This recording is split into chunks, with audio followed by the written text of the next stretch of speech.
Bornstein, you guys all ready? Okay. Good afternoon. My name is Michelle Shorsman, and today is Wednesday, January 13th, 2021. Thank you for watching today's San Luis Obispo County COVID-19 media briefing. This afternoon, we will hear from County Health Officer Dr. Penny Bornstein, County Administrative Officer and Emergency Services Director, Mr. Wade Horton, is also here and available to take your questions. Thank you once again to our American Sign Language interpreter, Robin Babb. And now I'd like to introduce Dr. Penny Bornstein. Hello, good afternoon. So, topic of the day is COVID-19, and sadly, I come to you another week with more unfortunate news about what's going on in our county with this disease. We are continuing to see dramatic rises in our case counts and what's happening with respect to other metrics that we keep our eyes on. So today we have 14,425 confirmed cases of disease in our county, with 79% having recovered and over 2,800 or near 20% of those being active cases isolating at home. So if you think about that number, that's roughly 1% of our population right now, 1 out of 100, who is currently infected with COVID. Over just the past week, we've seen 2,240 new cases. These are numbers that we never imagined. 498 new cases just yesterday. So you have a slide behind me of the cases. As we've always said, the 14-day average of cases, while it may look like we're turning a corner because of one-day dip yesterday with only 192 cases, that does not yet a trend make. We'd like to believe that we're on the beginning of a downturn, and I will mention that in a moment with respect to some of our other metrics. But as you can see, the past, since the end of December, we have just been on this very strong upward trajectory. So with that, I will repeat that our contact tracing team, which we do continue to grow, cannot keep up, and therefore we are continuing to only communicate directly with our higher risk individuals. The age range varies. We had said it was for people under 50. For a while, we got back to 40. So it's not an absolute policy, but in general, our healthier, younger adults are not getting that in-person contact, but are being asked to identify based on a text communication from us and to begin that process of isolation at home, to notify their contacts, those with whom they've had contact with or without mask, but been in proximity for more than 15 minutes within a 24-hour period. So to please begin that process of notifying close contacts of their need to quarantine.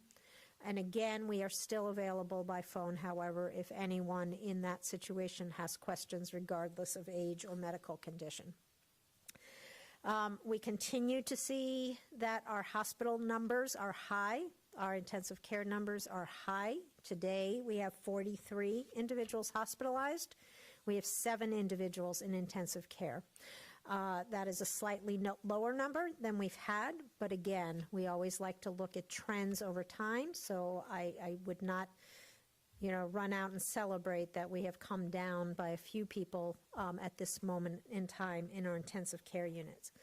Our capacity, though, has continued to stay good, 58%, and I will talk in a minute about that particular metric.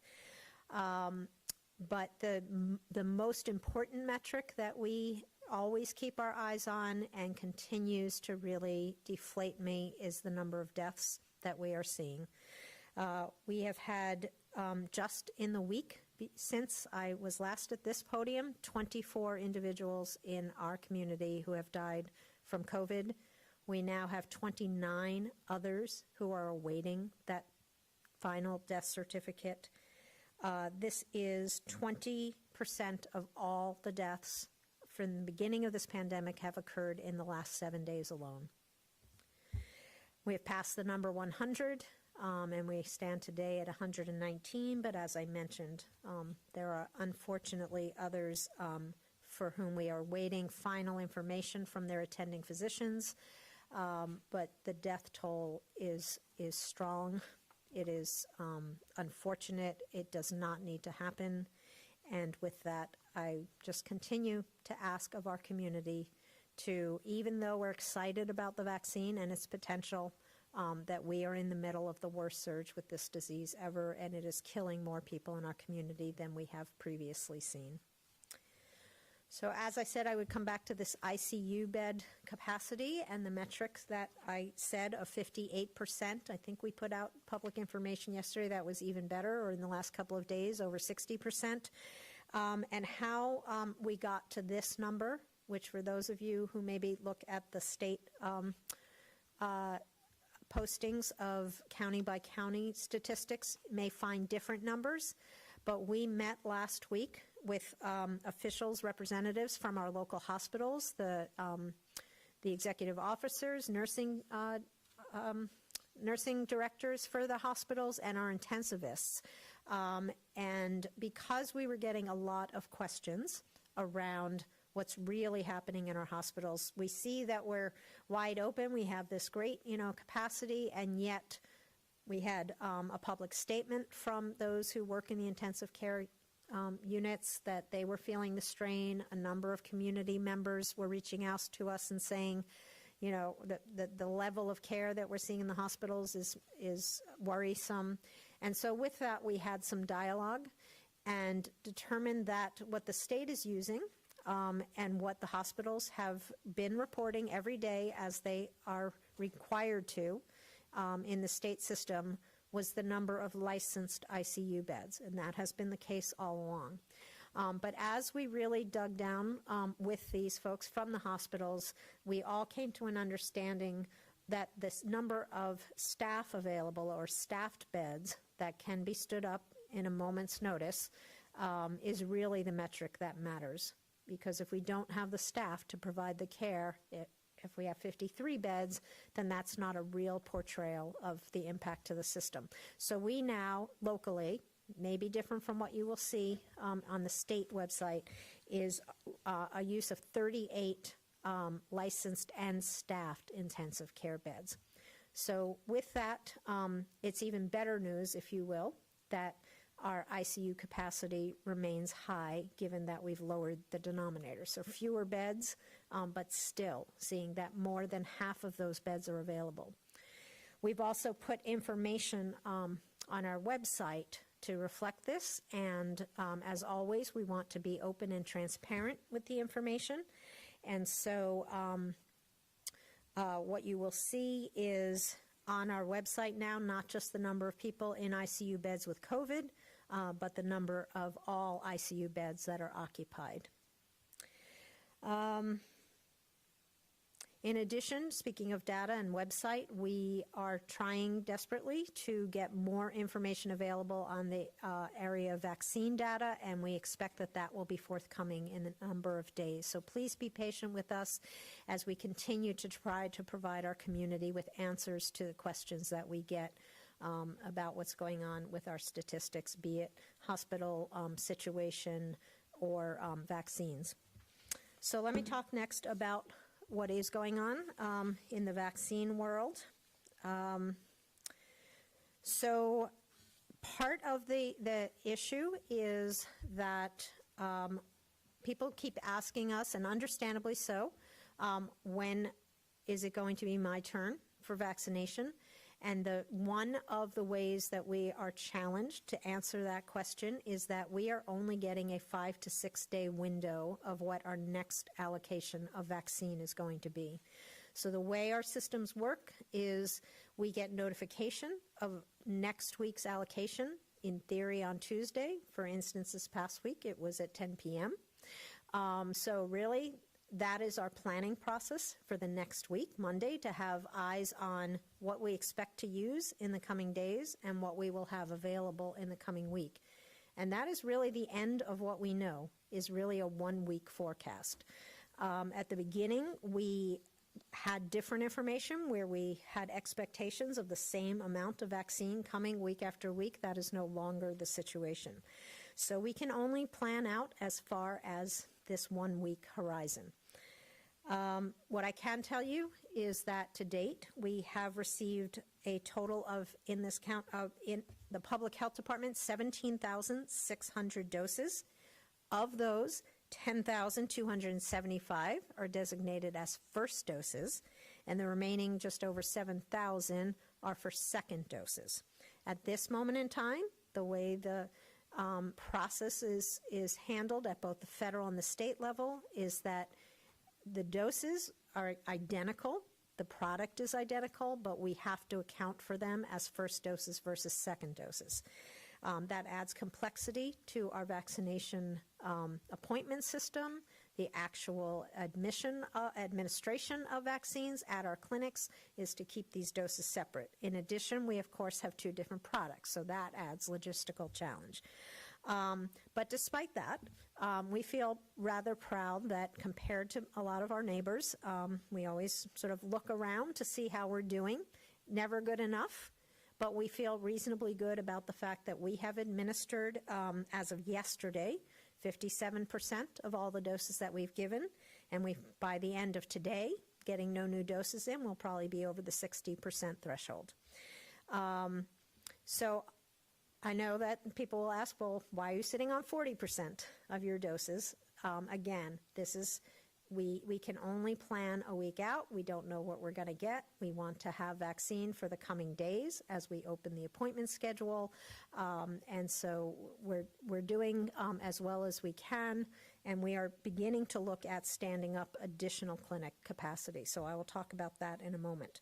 In addition to what we have administered through public health, we have given doses to other providers, and they have received direct delivery of doses, such that we estimate that more than 5,000 doses have also been administered in places like hospitals, in long-term care facilities, through the pharmacy partnership, in our state prison, in our state hospital. And so combined, with about a 50-50 distribution between public health and our other providers, we still countywide are at around 60% of all doses have been administered. At this point, we are giving our doses still to the Phase 1A, which is healthcare workers who provide direct in-person care, as well as residents of long-term care facilities. Our supply, unfortunately, this week and next week has not put us in a position to advance tremendously into the next tier, but we feel that we are doing a really good job of getting to the majority of these Phase 1A people, and so we are prepared to move forward soon into Phase 1B. With that, as you know, we have stood up a task force of 30 to 35 person invited group to help advise us on how we move forward through these tiers and phases. And we had our second meeting just today and got quite a bit of important feedback looking at Phase 1B, which stands right in front of us. So we made a decision as the local task force that our next opening for vaccination will be age 75 plus. I am fully aware that within the last 24 hours, the messaging on that at both the federal and the state level has changed, such that both entities have now publicly said it should be 65 plus. And here's the local situation. So people ages 65 and older is what the Phase 1B first tier recommendation is from both the Department of Health and Human Services at the federal level and the California Department of Public Health, who just issued a press briefing on that. However, in our county, we have roughly 26,000 plus individuals age 75 plus. And just between the ages of 65 and 74, we have 38,000 individuals. And we are looking at maybe 4,000 vaccines of first dose remaining in our hands come Monday. So with that, our task force, in agreement with our public health decision-making, have decided to only move forward with the age 75 plus. If you look at the mortality rates, as you go up from 65 to 75 to 85, it gets considerably worse. And so we have made the decision locally to stick with that 75 plus. We are planning on opening an additional clinic site on Monday in North County. There will be more information coming on that in the very near term. But as you may have heard, we've been planning for even more expansion, and we're going to move, one clinic at a time at this point due to our vaccine limitations. So rather than spread ourselves thin across the county at this time, we're going to open one more clinic on Monday and continue to push and advocate for this county to get more vaccine, so that does not remain our limitation as we move into the next week and the week after that.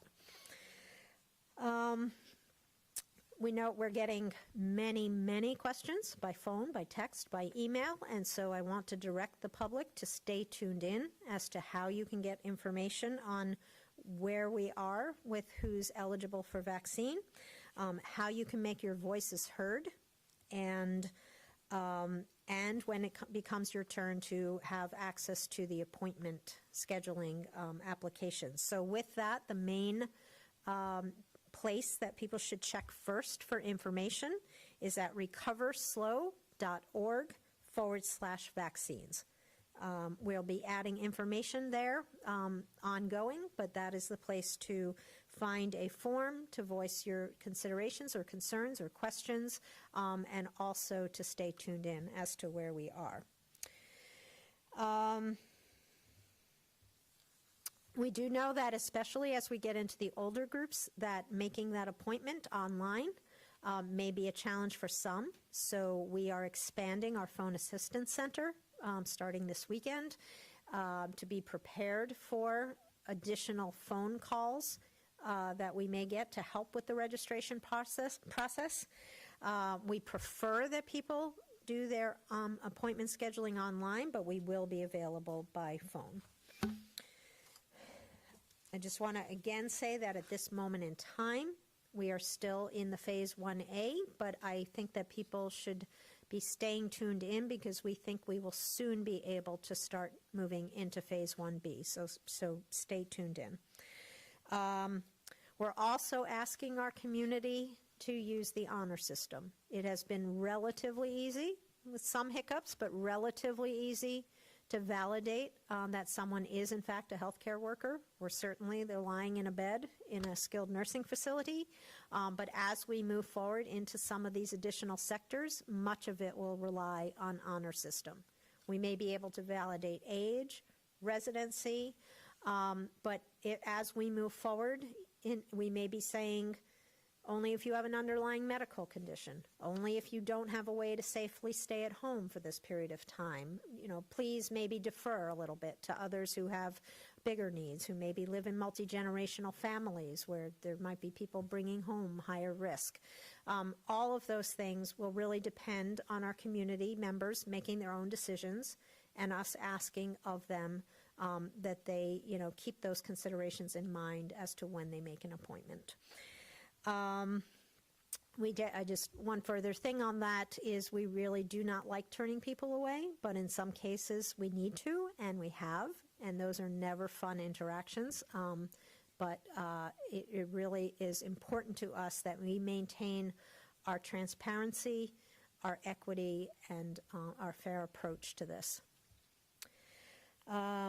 You heard me say before that our goal is to normalize this vaccination process, so I'm happy to report that we have now a number of pharmacies in our county that have gotten through the enrollment process, and we hope in the coming days to week that we will begin allocating some of our county's vaccine to those locations. Again, the number of doses are very limited, so we would hope to not see lines. Outside a community pharmacy, they will be developing whatever systems they need to, hopefully to some extent appointment-based or whatever systems they choose to use to manage the demand signal that will be coming to these pharmacies. But more and more, we want to move forward with getting vaccine into a geographically distributed location and places that are familiar to people, like your community pharmacy, like your healthcare provider. And so we're excited about the fact that we are able to start that next phase of this again in the coming days to week. Just one more time, I will give people this website that I think is your best place for information. It's recoverslow.org/vaccines. And with that, I will open it up for questions. Dr. Borenstein, recently, within the last few days, a number of counties have indicated they're going to open up large vaccination sites in the future. Dodger Stadium, Disneyland, Ventura County mentioned the fairgrounds.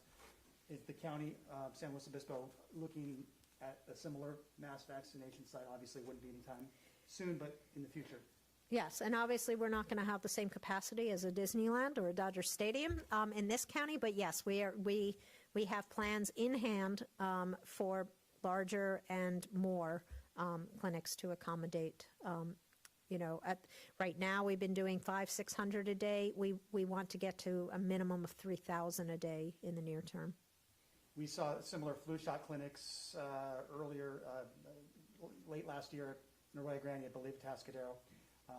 Is that what you're looking at? Are there any sites you can that are being looked at? So at this moment, we're not prepared to announce the locations of our clinics, but we're putting the final touches on plans. We're working with an incident management team, which is a collaborative of fire agencies that are staffing the incident management team, or IMT, and we're working hand in glove with them to stand up these expanded clinics. Also, any indication that the Cal Poly alternate care site might be needed for Santa Barbara County in the near future? We've heard that there might be. We have not had any direct communication from them. We monitor the numbers of hospitalized patients on a regular basis, particularly at Marion. We know that they are very much impacted, but we do have a memorandum of agreement with Santa Barbara County for use of our ACS, but we have not yet received a request. Dr. Bornstein, we've heard that some long-term care facility residents haven't been able to get the vaccine through pharmacy partners. Will they be able to get it through the public health department, and how's that process going? Yeah, so because of the slower rollout than we were told and that we would have liked to have seen with this pharmacy partnership in the full range of living facilities for seniors, we opened up our clinics to the staff of the facilities that did not have a date certain for when CVS or Walgreens was going to come to do their vaccinations on site. We did not do so for our highest risk skilled nursing facilities because we had dates. We're happy to report that all of those first visits to those facilities have indeed occurred, and they have collectively immunized well over 1,000 people at our 6 SNFs, or skilled nursing facilities. We get updates on schedule for some of these other facilities, and we haven't gotten certain dates of like residential care facilities for the elderly or adult residential facilities. We are told from our state partners that we should expect that to happen in the days and weeks to come. And so we're looking at our staffing capabilities and not being able to replace what has been put into place through this pharmacy partnership. We will reconsider if that does not come through in the coming days and weeks. And on ReadySlow's website, I saw that there is now documentation of how many ICU, Slow County residents are in ICU due to COVID outside of the county. What determines who gets sent outside of the county? That really is a better question for our hospitals and our hospitalists. it is, at this moment in time in our county, not a bed issue, but if there is an individual who has higher level needs than is typical of our hospitals, that may be a cause of transfer. And is the county public health department tracking any long-term effects that SLO County residents have had who have had coronavirus? We are not tracking that at the local level. We've got anecdote in that regard, but we're really going to be looking to the research that comes at a national level as to what the long-term health impacts are from this disease. Dr. Bornstein, the last week, CMC has experienced several new cases there rising rapidly. Any comments about that? Are any vaccines being administered there? You know, what's being done, to the best of your knowledge? Yeah, so CMC has definitely been causing us some heartache as to they are the number one facility in the state prison system now in terms of the number of active cases. We're in close communication with them. We have recently also brought in additional subject matter expertise through California Department of Public Health corrections experts. We really feel that they are doing everything that they can, that this just has been an unfortunate wildfire that has been difficult to tamp down. It may be because it's seasonal that they're having a worse experience. They're looking at everything from ventilation and housing and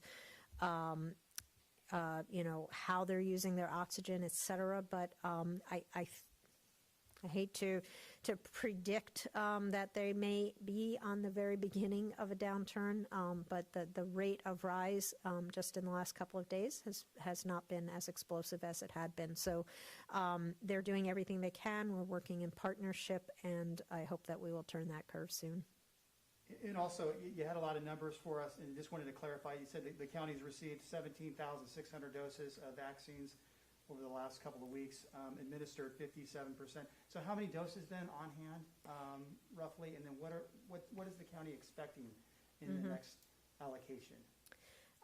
So we have no eyes on when our next allocation of first doses will come. We are expecting additional second doses next week. I don't have that number off the top of my head. Of that 17,000, roughly 10,000 are first doses, and of that, we've given away about 1,200. That's how, I know I'm filling your heads with numbers, but so that's how we get to the proportion of the doses that we've been able to keep and actually administered being close to 60%. By the start of next week, we anticipate perhaps only having 4,000 first doses in hand. The other roughly 7,000 that we will have of second doses at the end of this week. We began this week delivering second doses. We think we'll have another 7,000 available to us next week.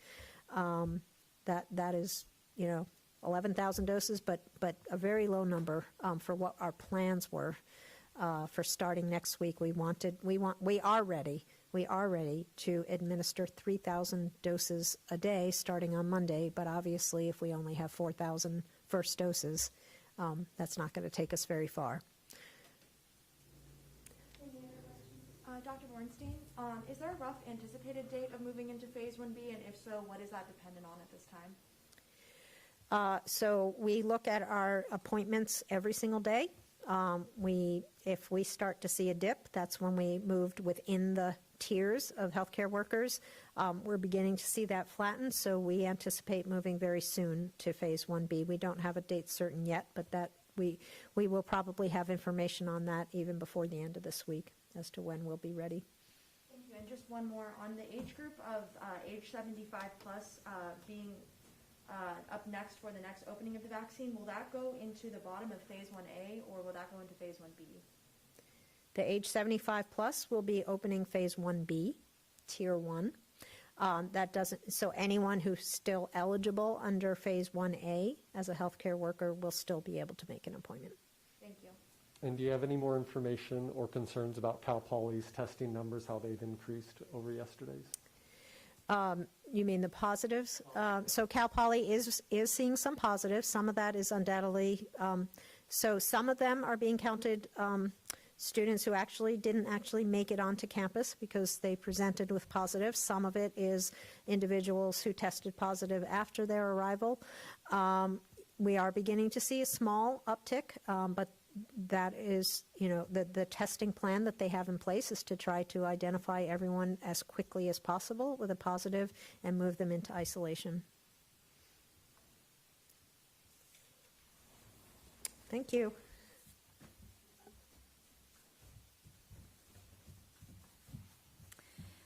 Thank you all of you for being here today. A few updates and reminders before we close.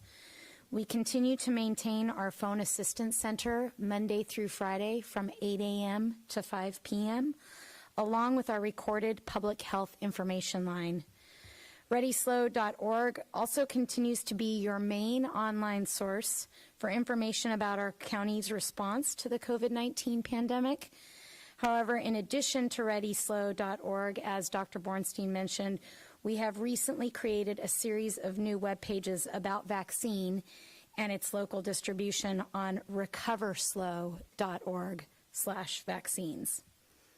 There you can find out the risk groups currently able to get vaccine, information about what groups will be next, and eventually how to sign up for an appointment when it's your turn to be vaccinated. You can also subscribe to receive email updates at readyslow.org as well.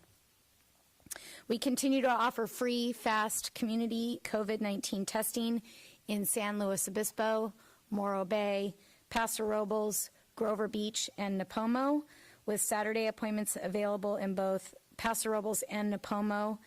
And again, just a reminder, because of the holidays, there will continue to be some schedule changes, including some additional Saturday appointments. So please stay tuned to the testing information and locations page for all of that information and links to make appointments. You can continue to watch these briefings live on the county's YouTube channel and on cable channel 13. They are also live streamed, as always, on KSBY and KEYT's websites.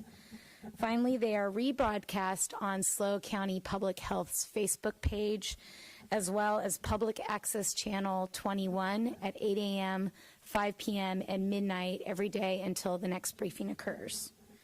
Thank you once again for staying informed. Be well, and we will see you here again next Wednesday, January 20th at 3:15 p.m.